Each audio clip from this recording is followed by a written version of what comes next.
Então vamos lá, pessoal, vamos passar para o nosso quinto simulado, agora sobre procedimento ordinário. Reunimos algumas questões sobre esse importante tema para vermos onde a FCC mais cobra. A nossa primeira questão fala o seguinte: em se tratando de dissídio individual, a norma processual trabalhista prevê, como regra, a realização de audiência una. Ou seja, em um determinado ato processual, será realizada a tentativa de conciliação, a instrução processual e o julgamento. Nesse sentido, vamos lá. Primeiro aspecto aqui, vamos colocar o artigo 849 da CLT, que fala da regra da audiência una.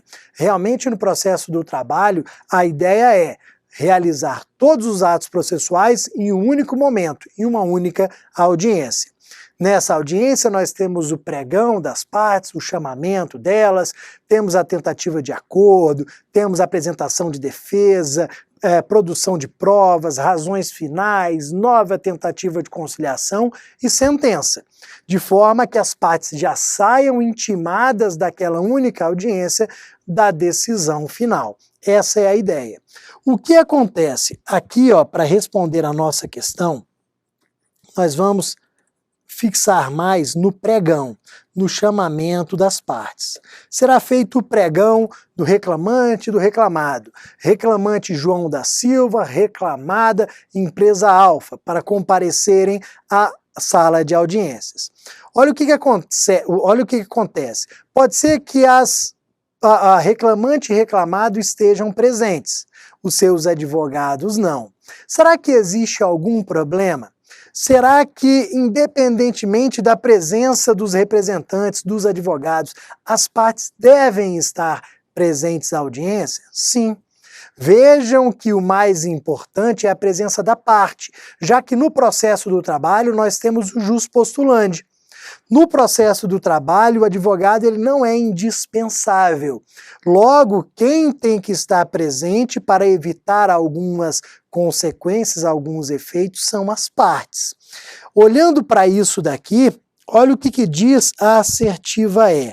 A assertiva E diz que naquela única audiência deverão estar presentes o reclamante e o reclamado, independentemente de comparecimento dos seus representantes. Isso daqui está perfeito. Essa informação consta no artigo 843 da CLT. As partes devem estar presentes independentemente dos seus representantes. Por outro lado, olha o que aconteceria se as partes não estivessem presentes. Fizemos o pregão, reclamante não está presente. O que eu tenho? Arquivamento do processo. Reclamada não está presente. O que eu tenho? Revelia. Mesmo que os advogados estejam presentes, nós vamos arquivar o processo, será decretada a revelia. Você sempre vai lembrar, em relação a esse ponto específico, que a presença fundamental é da parte, é do reclamante, é do reclamado.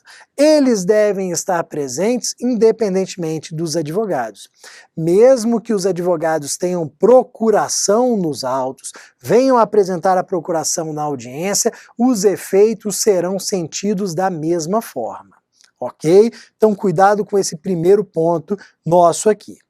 Partindo para a segunda questão, nós temos aqui que na reclamação ajuizada pelo trabalhador, para a cobrança de direito irrenunciável correspondente ao salário mínimo não pago, ausentes ambas as partes,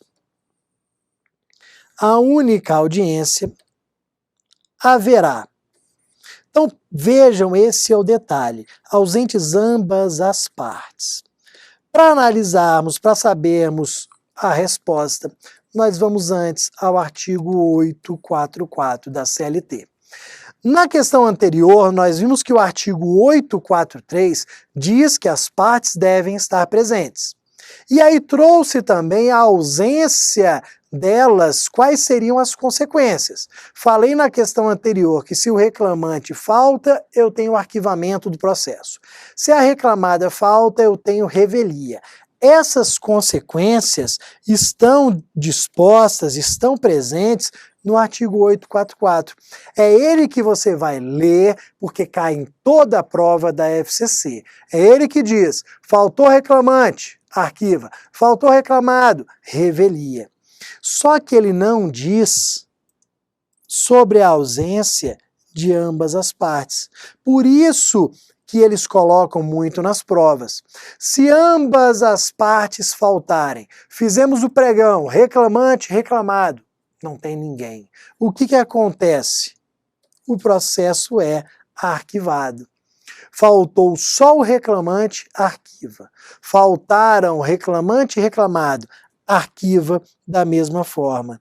Então, cuidado com isso daqui. Ambas as partes faltaram, o processo vai ser arquivado. Isso não consta no 844, por isso que muitas vezes esse dispositivo é cobrado na prova pela FCC. Agora, partindo para a nossa terceira questão importante, porque vai falar sobre os momentos obrigatórios de conciliação. Lendo aqui a assertiva, nós temos que o processo do trabalho apresenta como traços identificadores a oralidade, a concentração dos atos processuais e o aspecto conciliatório. Em relação às propostas de conciliação no processo do trabalho, é correto afirmar que... Então, sobre propostas, o que nós temos que saber? Artigos 846 e 850 da CLT. Nós temos que conhecer esses dois dispositivos da CLT porque são os momentos obrigatórios de conciliação. O artigo 846, você pode ler na sua CLT, ele vai trazer o primeiro momento obrigatório, a primeira tentativa obrigatória de conciliação, que se dá no início da audiência. Aberta a audiência, o juiz tenta pela primeira vez o acordo entre as partes. Pode ser que não haja acordo e os atos processuais continuem a serem realizados. Só que no final da audiência, nós teremos ali as razões finais. Após as razões finais, o artigo 850 diz sobre uma segunda tentativa obrigatória de conciliação. Então o juiz faz uma primeira tentativa obrigatória no início da audiência e uma ao término, ao final dela, após as razões finais. São duas tentativas obrigatórias de conciliação. Se houver acordo em qualquer uma delas, haverá extinção do processo com resolução do mérito, com o julgamento do mérito. Houve acordo em qualquer uma delas, extingue o processo com resolução do mérito, com o julgamento do mérito. Não houve acordo, os atos processuais continuam a ser realizados. Como são tentativas obrigatórias de conciliação, nós temos que a ausência de qualquer uma delas gera nulidade processual. E aí, com base nisso que nós dissemos, vamos analisar a assertiva A. A assertiva A diz que devem ser realizadas em dois momentos de conciliação, 846, 850. Após a abertura da audiência, artigo 846, mas antes da apresentação da defesa. Perfeito. Terminada a instrução processual, após as razões finais, artigo 850, caso as partes queiram aduzi-las. Isso daqui está perfeito. Informação simples, mas que consta nesses dois dispositivos da CLT. Você tem que conhecer esses artigos, tem que lembrar deles na hora da prova, por quê? Toda a prova da FCC traz alguma informação sobre conciliação no processo do trabalho. E aí, partindo para a nossa questão 4, sobre a ausência do reclamante quando adiada a instrução após contestada a ação em audiência. Por que eu coloquei essa questão aqui? Em virtude da súmula 9 do TST.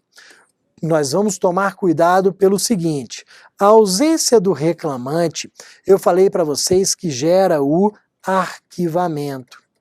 Só que aqui eu tenho uma situação diferente. Por quê? É a ausência do reclamante quando adiada a instrução após contestada a ação em audiência. Isso é totalmente diferente. Tanto que a resposta é: não importa no arquivamento. E aí vamos entender qual é a diferença. Você, se quiser, já vai marcar a súmula 9 no seu material.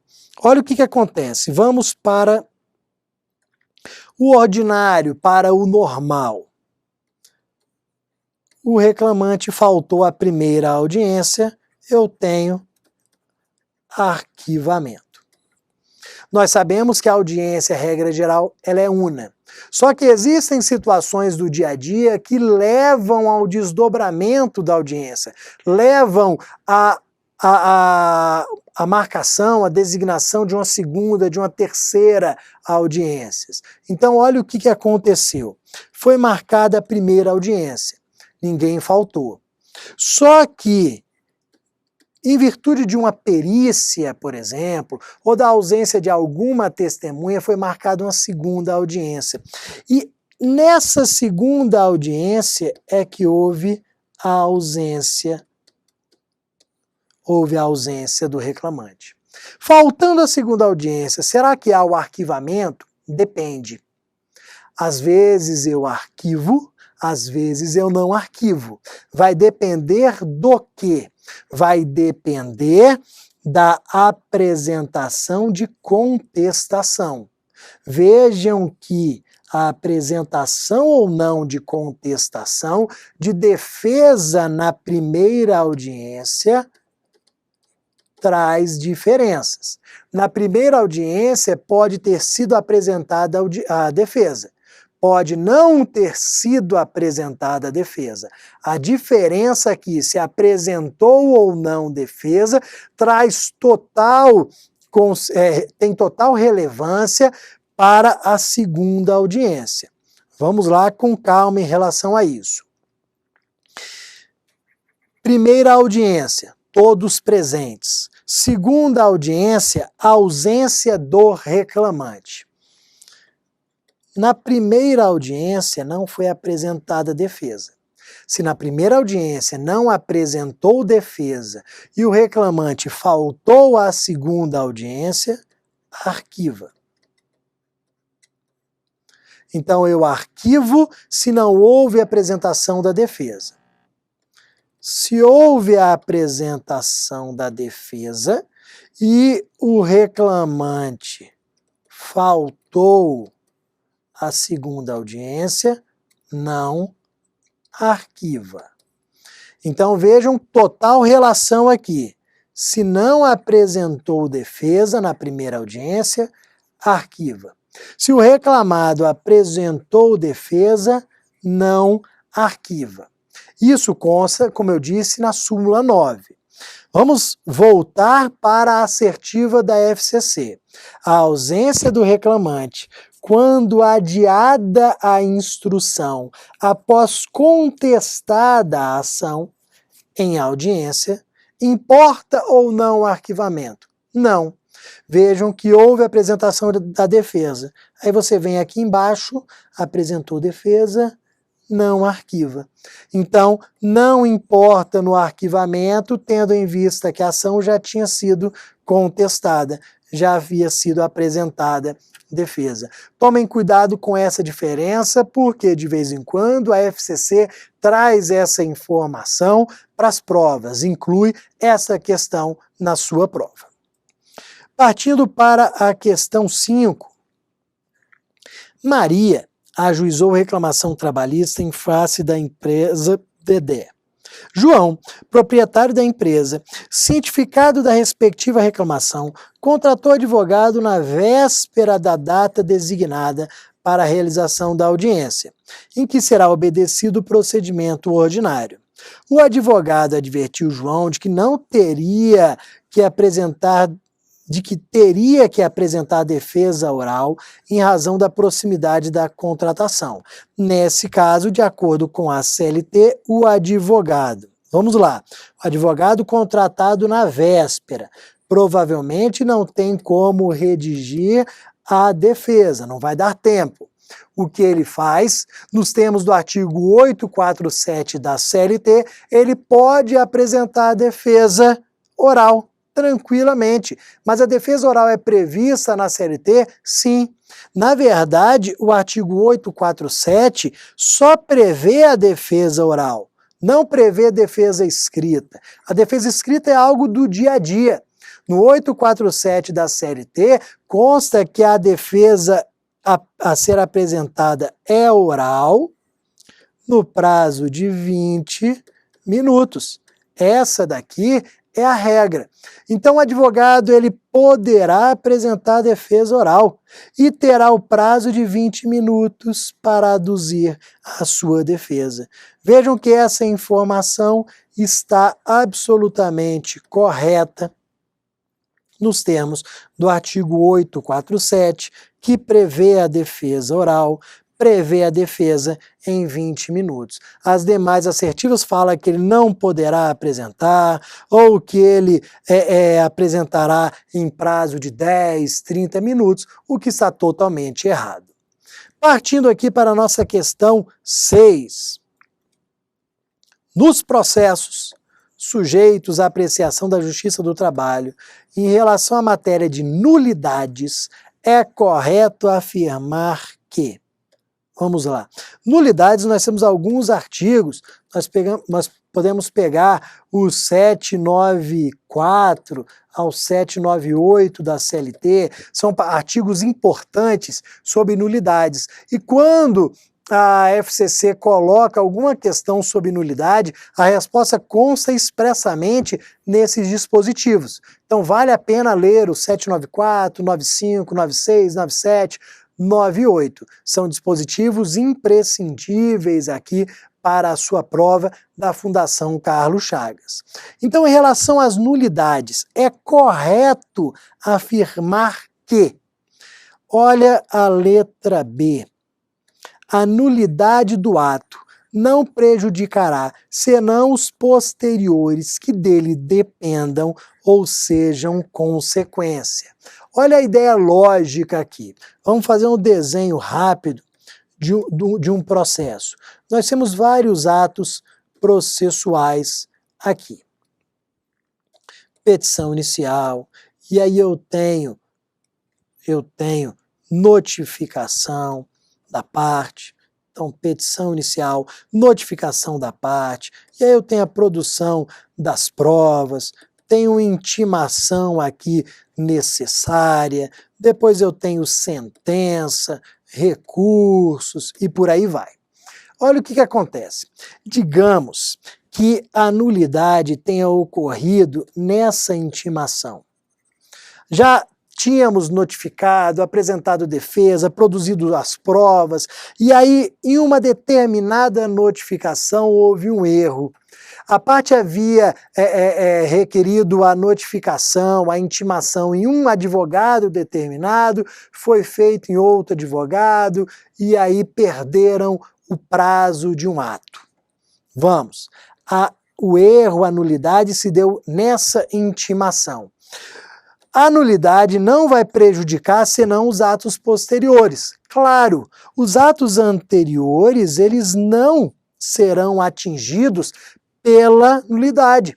O que foi feito lá atrás, ele não é nulo. Os atos processuais anteriores, eles são totalmente válidos. Se o problema surgiu hoje, ele pode afetar os atos posteriores.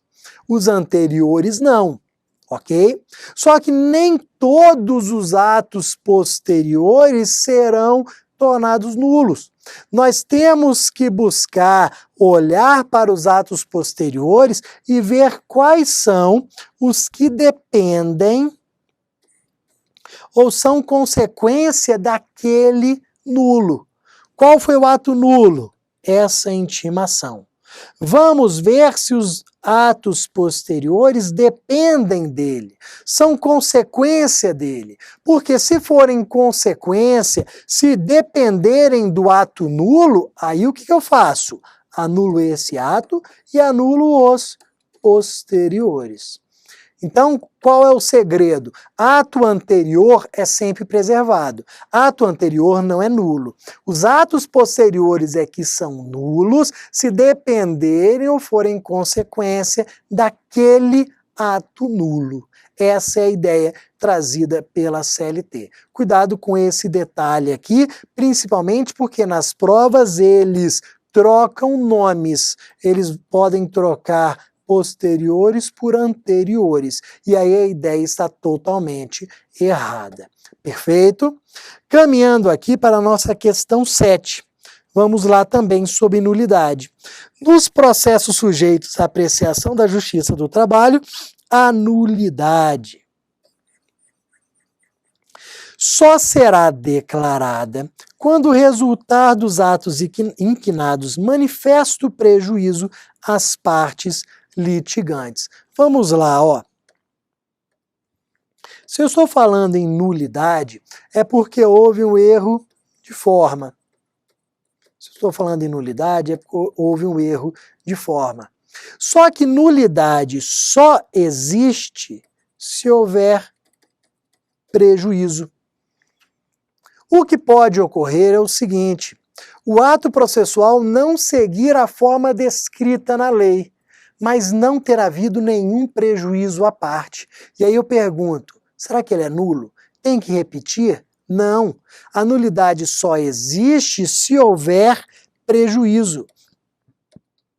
Por quê? Se houver nulidade e não houver prejuízo, nós vamos lembrar do princípio da instrumentalidade das formas.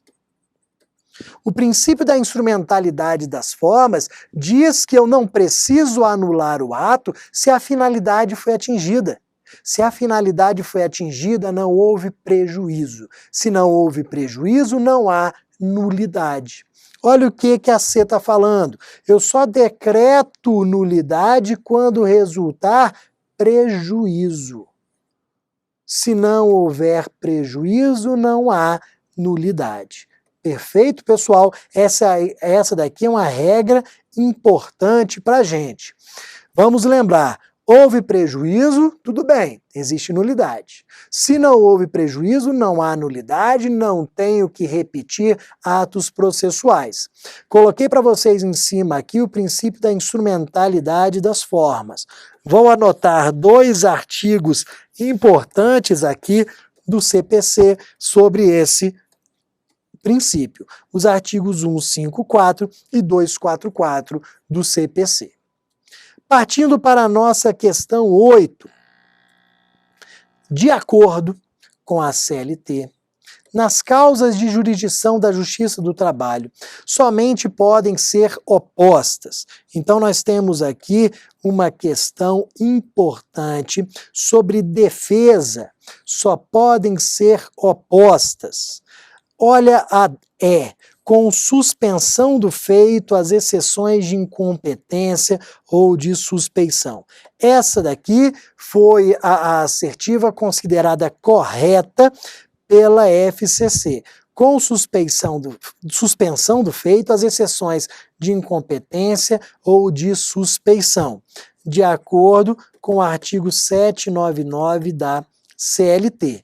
Se nós unirmos o enunciado da questão com a assertiva E, nós teremos a redação do artigo 799. O que acontece? Muitas vezes as questões da FCC são copia e cola da Constituição, da CLT. E aí vocês podem estar achando estranho essa assertiva E como a correta, porque vocês sabem o seguinte: a doutrina entende ser cabível também a exceção de impedimento. Então a doutrina diz que também cabe a exceção de impedimento. Então alguns de vocês nem marcariam a E, porque falaria, não, está faltando o impedimento. Só que como a FCC se utiliza muito de copia e cola de dispositivos de lei, pode ser que nem esteja correto hoje à luz da doutrina, só que é o dispositivo que consta na CLT. Então cuidado com isso daqui. Se eles repetirem essa ideia no concurso, podem colocar como correto, que só cabe a exceção de incompetência ou de suspeição, porque consta no artigo 799. E aí vejam, a apresentação dessas exceções faz com que o processo fique suspenso. Eu terei a suspensão do feito, a suspensão do processo, até que sejam decididas as exceções. E aí, partindo agora para a nossa última questão do procedimento ordinário. De acordo com a CLT e o entendimento sumulado do TST, a compensação. Vamos lá, compensação, matéria de defesa, que muitas vezes é cobrado nos concursos trabalhistas. Mas por que os concursos trazem tanto a compensação?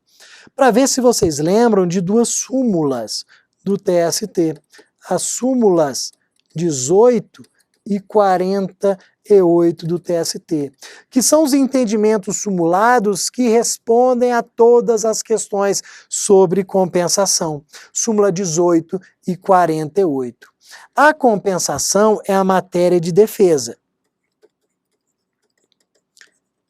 que deve ser apresentada na contestação e que está restrita às dívidas de natureza trabalhista. Então vejam, é matéria de defesa e consta lá no 767 da CLT, é uma matéria de defesa. Só que havia dúvida se matéria de defesa deveria ser levada na contestação, na reconvenção, na exceção, em que peça de defesa. E aí o TST disse, ó, tem que ser na contestação. E aí surgia a dúvida sobre que dívidas eu posso compensar. O TST disse apenas as dívidas de natureza trabalhista. Então esses três pontos que eu trouxe aqui, ó, matéria de defesa, contestação, dívidas de natureza trabalhista, esses três pontos respondem às questões sobre compensação. Você vai ler o artigo 767 da CLT, você vai ler as súmulas 18 e 48 do TST. E aí vai facilmente responder a nossa questão. De acordo com a CLT e entendimento sumulado do TST, a compensação só pode ser arguida como matéria de defesa na contestação. Então são questões simples sobre compensação na esfera trabalhista. E aí com isso nós terminamos o nosso quinto simulado e aí voltaremos daqui a pouco com o simulado número 6, que trata de rito sumaríssimo, um importante tema também para a sua prova.